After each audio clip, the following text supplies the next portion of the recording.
취뽀 취업 리스트입니다. 오늘은 소방학과에 진학을 준비 중인 분들 혹은 재학 중인 분들을 위한 영상이에요. 우선 저는 소방학과가 정말 가성비가 좋은 학과라고 생각해요. 제가 말씀드리는 가성비란 인풋 대비 아웃풋입니다. 한마디로 입결 성적 대비해서 취업이 잘 되고 전망도 좋다는 말이에요. 그 이유 5가지에 대해서 한번 다뤄보겠습니다. 첫 번째, 소방 관련 학과를 보유하고 있는 학교가 몇 없어서 학벌 간 경쟁이 적습니다.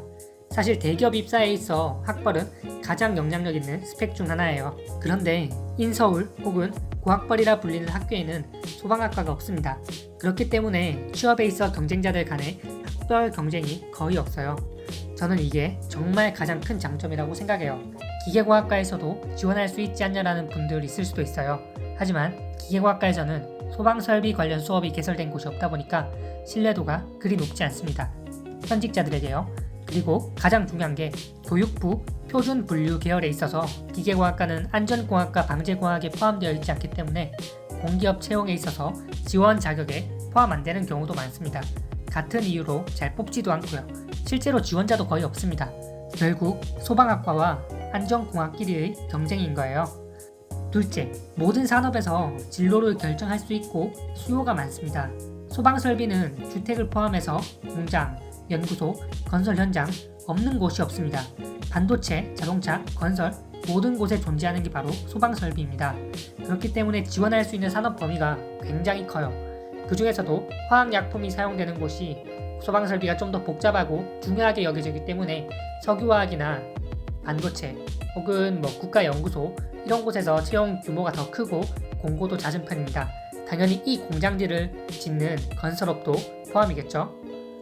셋째, 앞으로 더 중요하면 중요해졌지 절대 후퇴할 일은 없는 분야입니다. 국가가 선진화되면서 안전은 점점 더 중요해지고 있습니다. 그리고 안전을 책임지는 분야 중 하나가 바로 소방입니다. 실제로 소방법은 가면 갈수록 복잡해지고 있고 개정도 자주 되고 있습니다.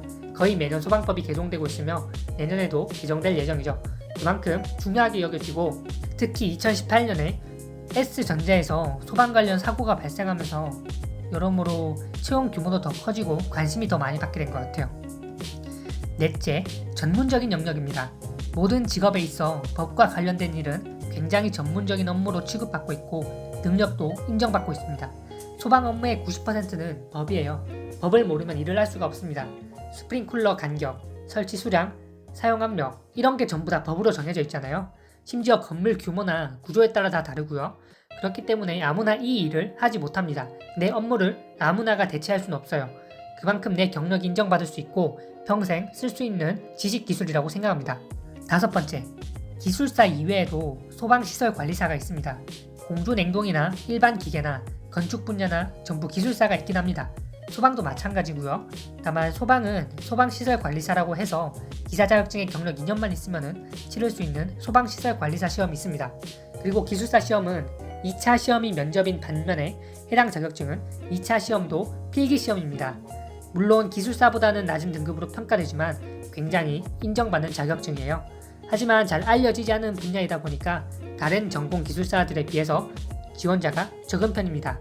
그리고 필요로 하는 현장에 비해서 자격을 갖춘 사람들이 아직까지는 적기 때문에 대우도 좋은 것으로 알고 있습니다. 이건 정확하진 않지만 어느 정도 경력이 있는 상태에서 관리사 자격만 치르게도 6천부터 시작한다는 글도 많습니다.